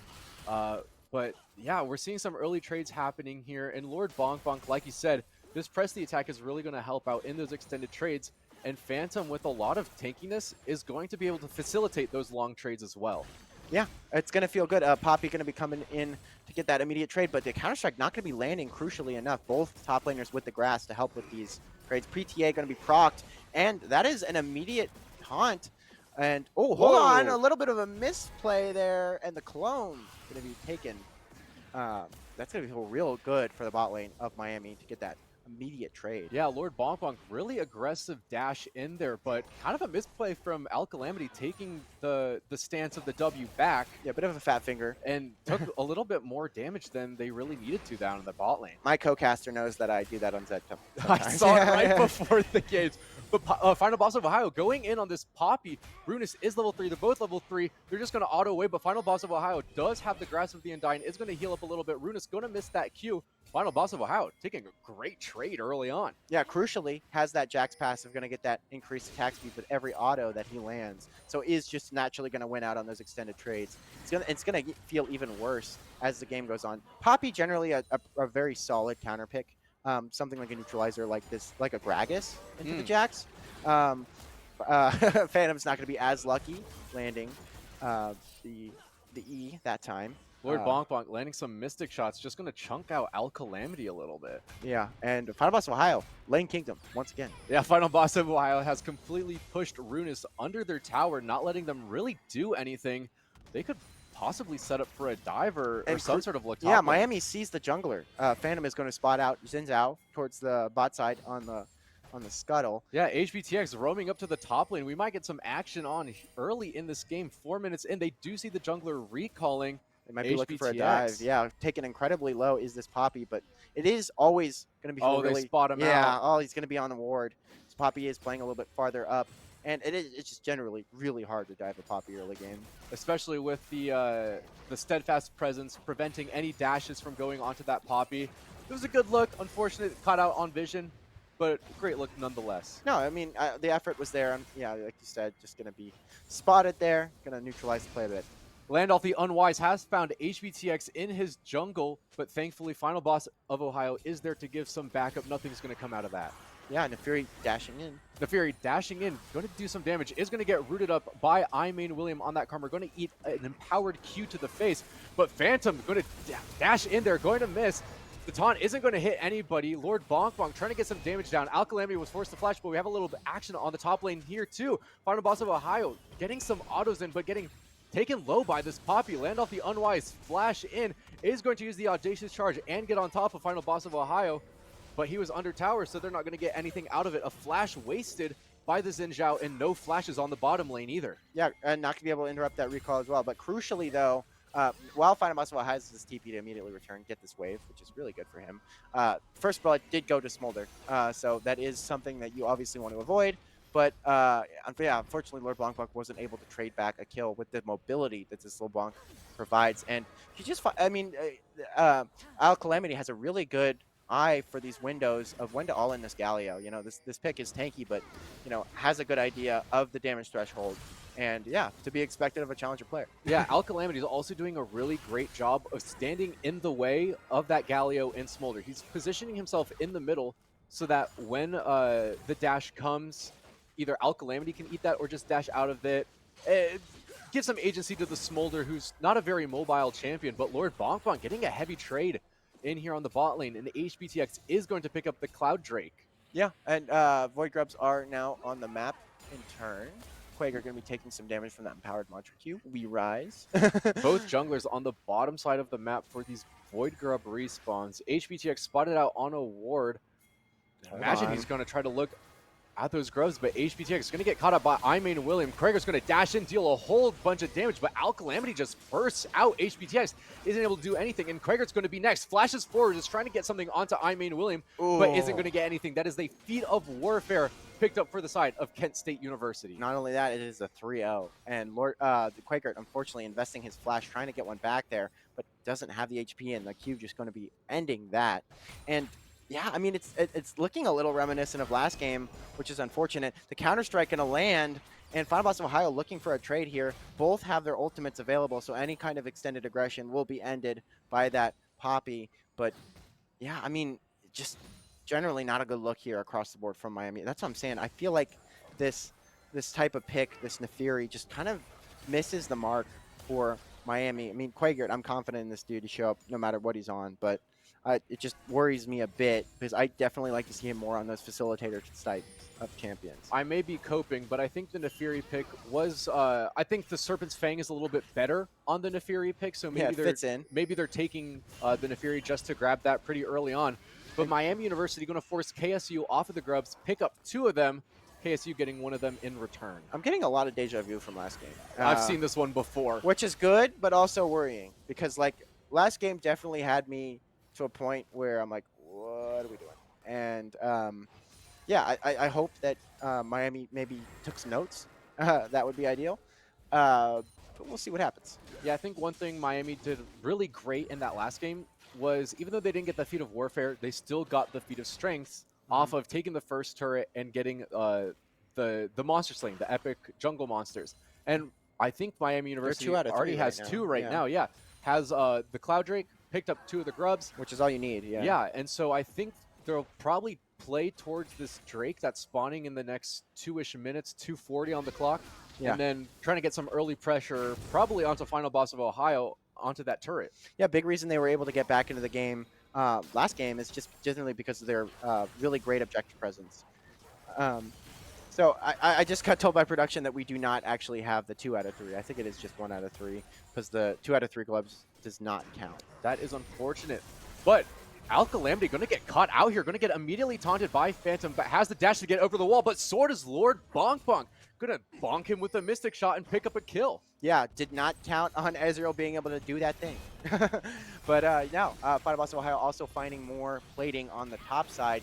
Punished with a little damage, but I don't know if, are we really doing this, Poppy? No, Final Boss of Ohio is pretty tanky. He's going to turn it around with the Counter-Strike, going to even out the trade. I was a little concerned because Final Boss of Ohio just took the heroic charge into the wall, not really paying any respects. No, he's fine. But does get a plate and doesn't have to waste anything to get out of there. That is a full tank Poppy. I think he got a little excited because he's like, oh, I mean, it looked cool. Don't get me wrong. Lord Bonk Bonk is going to get surrounded by 3 members here.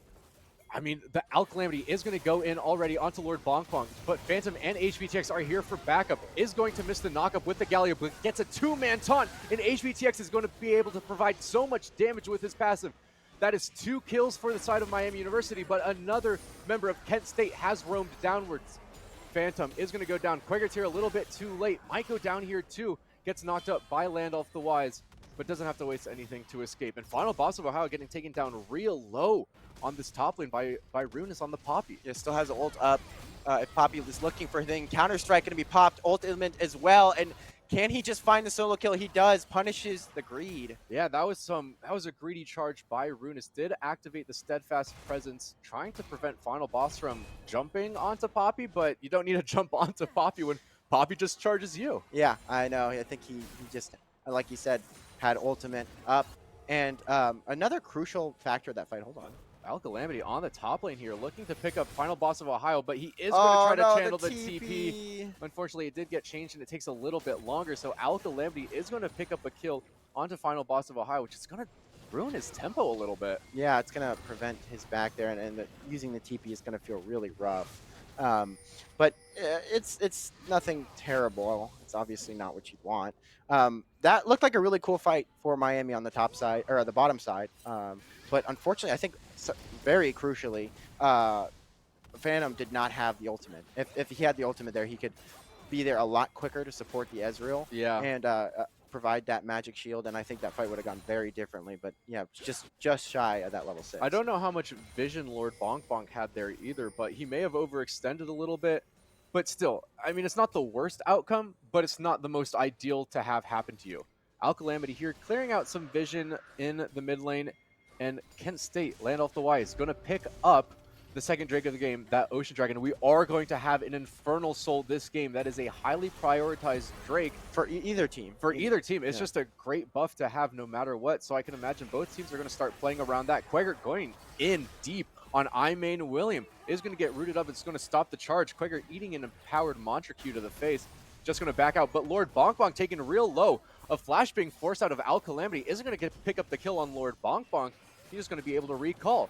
And HBTX picking up the rest of the grubs. That is 5 for Miami University. That's going to be a great help for Final Boss of Ohio, who loves that lane split. And we saw it last game. I mean, he was the saving grace for this Miami roster, finding their way back in that game. Quaker taking a huge Mantra Q to the face is going to get rooted up, but I don't know how much hope there is for Quaker in this bot lane. It's going to flash. I made William canceling some autos.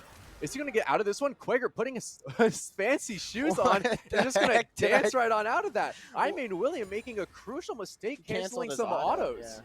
Yeah. Wow. That That was uncharacteristic of League of Legends of this caliber. Yeah, we don't see that too often. I think getting a little too cocky and some really disjointed flashes from both ends. Miami trying to equalize with the tower plating. And Final Boss of Ohio also finding another way in. Yeah, Runas using the Steadfast Present a little too late. Final Boss of Ohio gets a really good trade and is going to put some more pressure here on that tower. It's just going to back off. And we got some members of Miami University just assembling and taking down some vision here in the mid lane.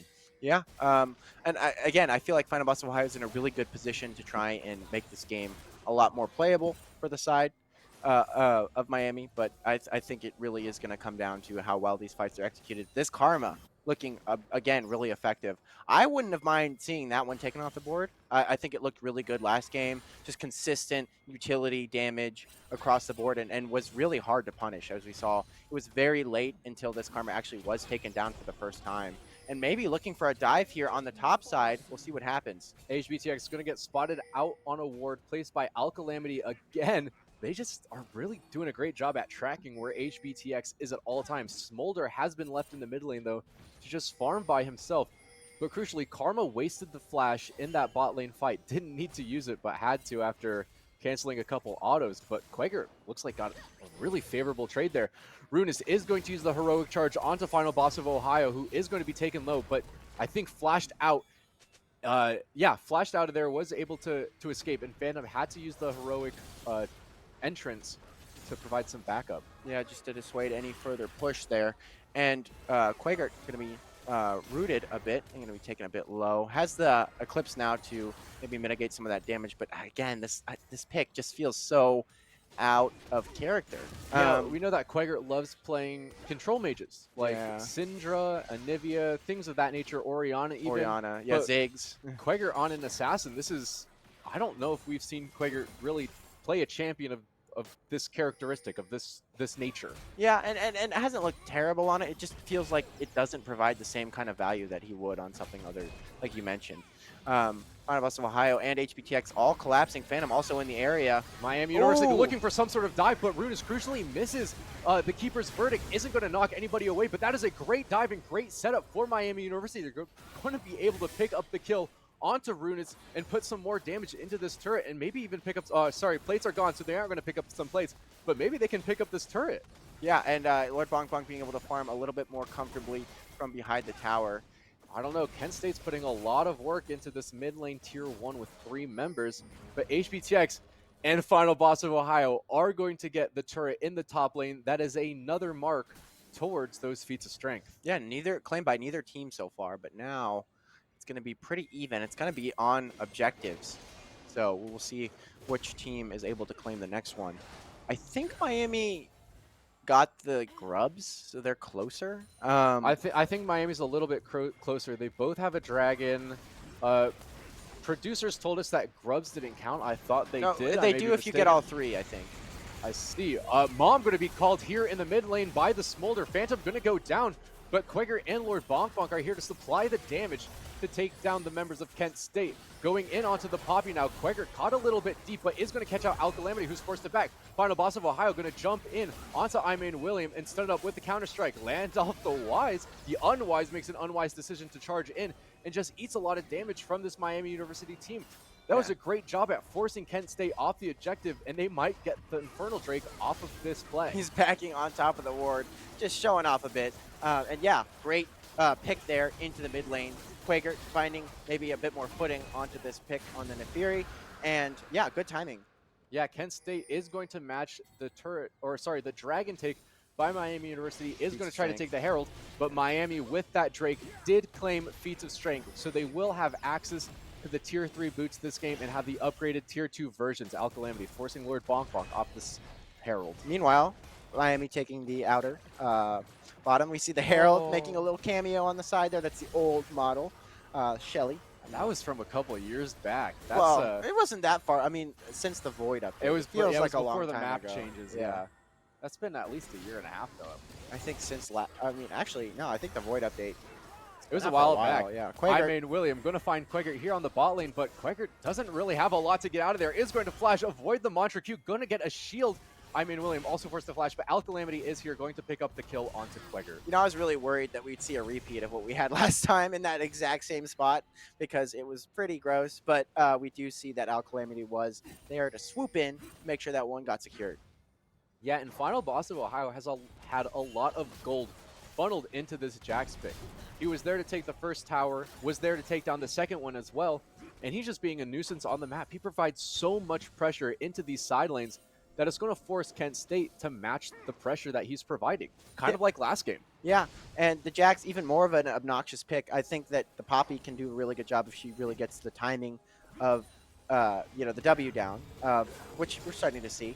But I feel like, if you mistime it, you give this Jax an ability to enter the team fight. You don't use it in the most effective way possible. It's going to make the game a lot harder to play for your Smolder, your Karma, any of your picks. Because this Jax is just going to be so effective. And Brand, he's like the sleeper, crazy amounts of damage champion. So you can kind of play a fight a little bit slower, land your full combo, and then half your team's HP is just gone. Yeah, Brand does have the finished Liandry's and does have the finished Sork shoes, so he's going to be putting out a lot of damage, especially with the burns from his passive and with the Liandry's. But Quaker getting collapsed on again by William, Alcalamity, and Landolf the Unwise. A lot of pressure being put onto Quaker for, just clearing waves. And that's going to allow Jax, Final Boss of Ohio on the Jax and HBTX on the Brand to put some pressure here in the mid wave. They might get the turret off of this. Yeah, I don't think Miami, or they are going to be, the Smolder ult is going to be invested, going to be missing the wave crucially. So on that rotation, I think Miami's going to benefit off of that. Mid tower going to be equalized, and giving Quaker away is kind of a trade that you're willing to do. Hopefully don't have to sacrifice the top tower in turn. Looking like it, though. It's getting pretty low. Runas doesn't have a lot of damage into this turret, though. It's going to depend on how well Final Boss of Ohio can clear this wave. Isn't going to be able to do it in time. Runas is going to be able to pick up that turret, but I don't know if he's going to be able to get out of this one. Final Boss of Ohio laying down some autos and jumping onto this Poppy is going to stun it up with the counter-strike. Going to lay some more autos, but that Poppy is surprisingly tanky.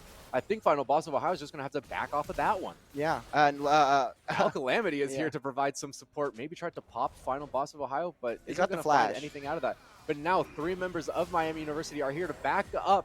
Phantom charging the taunt is going to get the mid laner of Kent State University, but so much shielding isn't going to go down just yet. But HBTX, Quaker, and Lord Bonk Bonk are all here to provide some damage. Lord Bonk Bonk laying down Mystic shots is going to flash in, going to look to try to take down Alcalamity. Isn't going to be able to do so yet.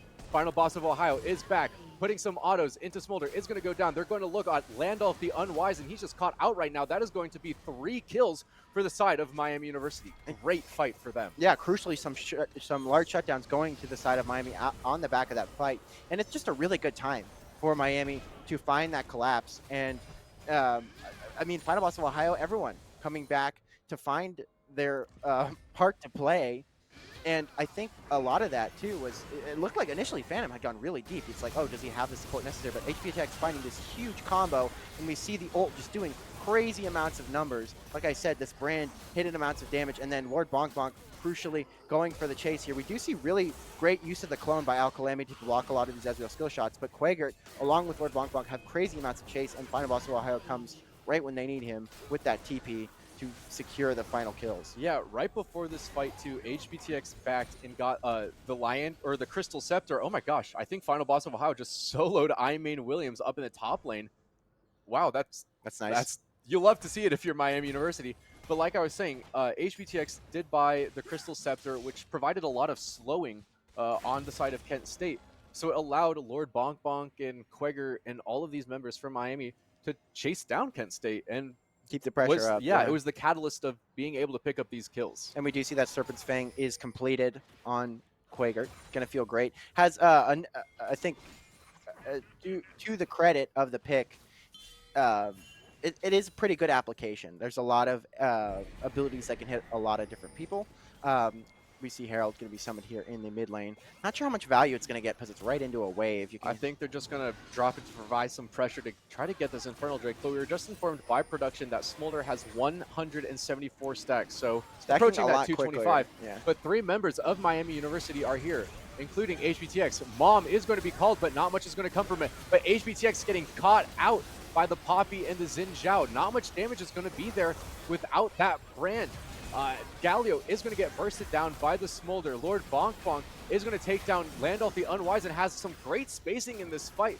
That Smolder is outputting so much damage, and Ruinous is just so tanky right now. Quagger is getting real low, but has a shield and is going to be able to provide some help to pick up that kill for Final Boss of Ohio. But this is kind of disjointed right now. Al Calamity is at the bottom of your screen.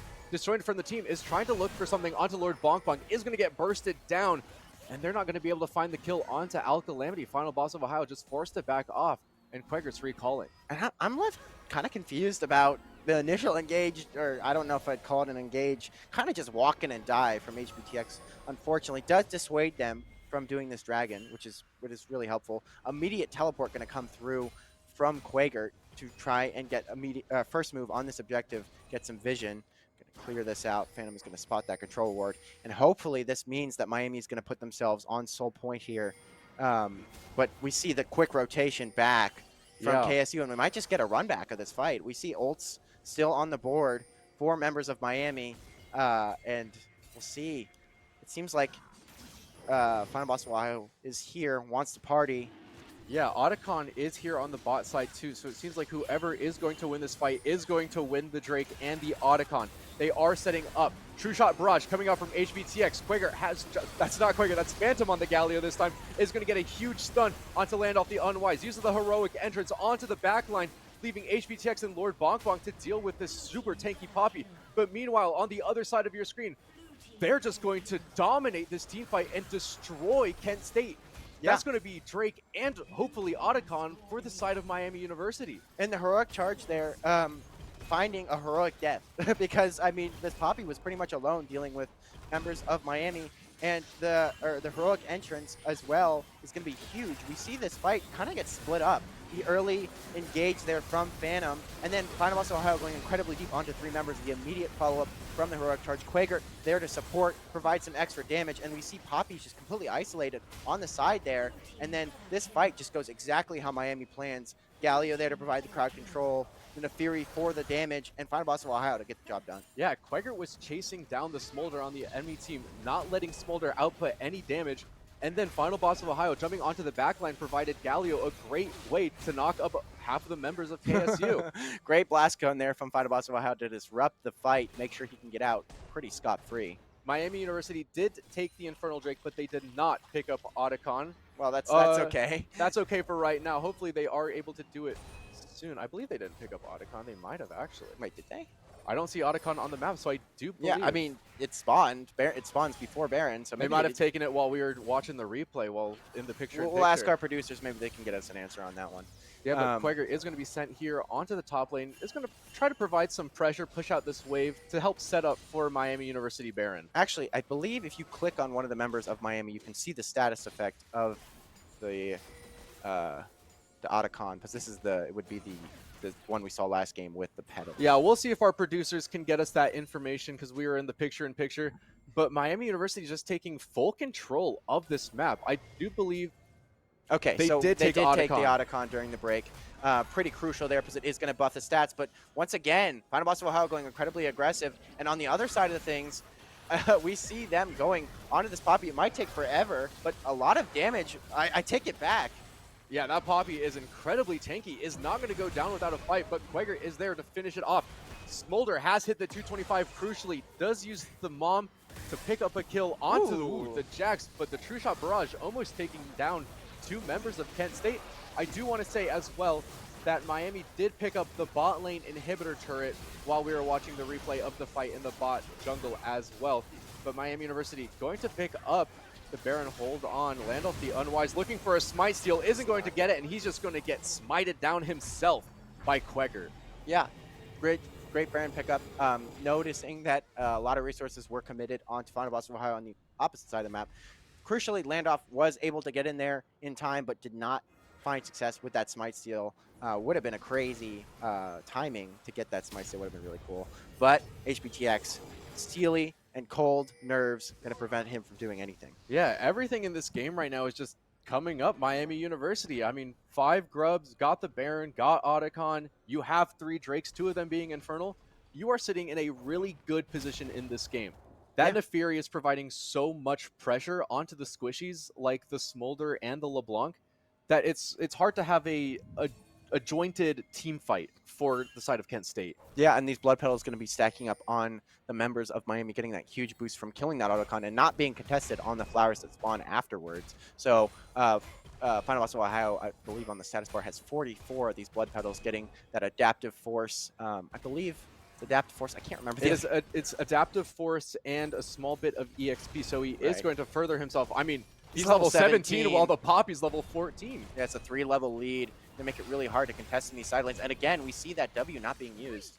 This Poppy is doing an incredible amount of damage onto it, this Jax. It is going to get some backup from Al Calamity, but it's going to pop the ult, survive for a little bit. Phantom comes in with the heroic entrance. They are going to take down Al Calamity together, and they're going to turn it on to Runis too. And Final Boss of Ohio with Phantom, turning it into a 2v2 and 2 kills for the side of Miami University. Meanwhile, they are going to try to siege the inhibitor turret of this base while taking the bot lane inhibitor as well. Miami University positioning themselves to take this game. Yeah, I mean, a really great turnaround from Phantom with the assist, and Final Boss of Ohio being incredibly slippery in that fight, making sure they couldn't take him down in time for the heroic charge to get where it needed to be, and just an amazing play. And I didn't expect that. It looked like it was like curtains for Final Boss of Ohio there in the top lane. Yeah, it looked pretty doomed, but I mean, just a great heroic entrance from Phantom, able to save Final Boss and turn it around. But it looks like Miami is going to set up for this Infernal Drake. They got 2 of the 3 inhibitors, so a lot of super minions are going to be storming the KSU base. And that's going to give Miami all the time in the world to take down this Infernal Soul. Yeah, and it's going to be feeling really good on, I mean, just look at the members of Miami's team. Like, the Infernal on Ezreal is just, when you think of Infernal Soul and who applies it so effectively, Ezreal comes to mind just with the amount of skill shots he's doing. And again, with the brand, just fits his whole kit, fire, flames, it just feels good through the fire and flames. So, yeah, they're going to continue their charge through the mid lane, now empowered with this Infernal Soul. It's going to make their push that much easier. Final Boss of Ohio feeling confident, level 18 now, and just looking like a raid boss against this Poppy. Where have I seen this before? Miami University, 5 members strong, just storing the base of Kent State University. Quagger is going to finish off the top lane inhibitor. Going to get all 3, but I think they don't need the super minions right now. They can just wait for a wave and try to charge in as much as they can. Lord Bonk Bonk laying down some Mystic shots, providing a lot of damage from those Infernal Souls. Waiting for a big brand ult here, but the Keeper's Verdict is going to knock HBTX away from the base. That's going to give Kent State an opportunity to engage on this Miami University team. But he's great back. dodge by Phantom. He's going to stun up 3 members of Kent State University. They are going to demolish everything about them. Kent State can try all they can do to win this game, but they can't stop Miami University from going 9-0. I like that. They can't stop Miami from taking the win here today. A beautiful, much cleaner game from Miami. You know, we still had a little bit of those mistakes, from the early game. But look at this. I think Miami just really cleaned up their act. They realized, okay, this Smolder is going to be a problem. We need to have some picks that will be able to neutralize him in the late game. I think the Poppy was a great idea Yeah. on paper, but I think some of the steadfast presence was just not in time.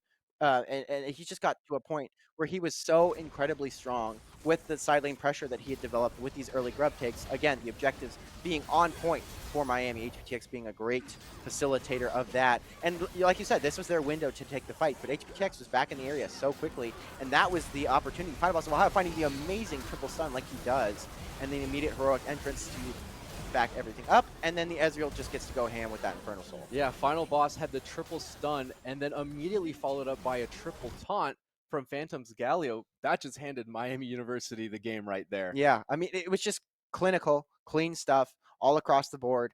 You love to see Miami kind of finding their groove. Looked a little shaky. We had that little bit of extended break. We didn't play that weekend game, so I think Hmm. maybe the rush showed a little bit. But Miami looking back to their previous selves. Yeah, and I'm excited. I mean, I've said this before. I love this Miami University team. They are Yeah, so excited so exciting, excuse me, to watch. A little bit of adrenaline going through my I'm veins right sure now. that was an exciting game. But I mean, this team just works so well together. And even in the games that they fall behind, you can't count them out because they will take any sort of advantage that you give them and just punish you They'll for it. balloon it into something that feels so hard to come back from. And we saw like the smolder. We were concerned because it, while it did look effective, this time the stacking was improved. You got to that threshold more closer to like that 25 or like Yeah, it was 24 around minute mark. 24. Yeah, Yeah. yeah. So it was cleaned up a bit on that end as well.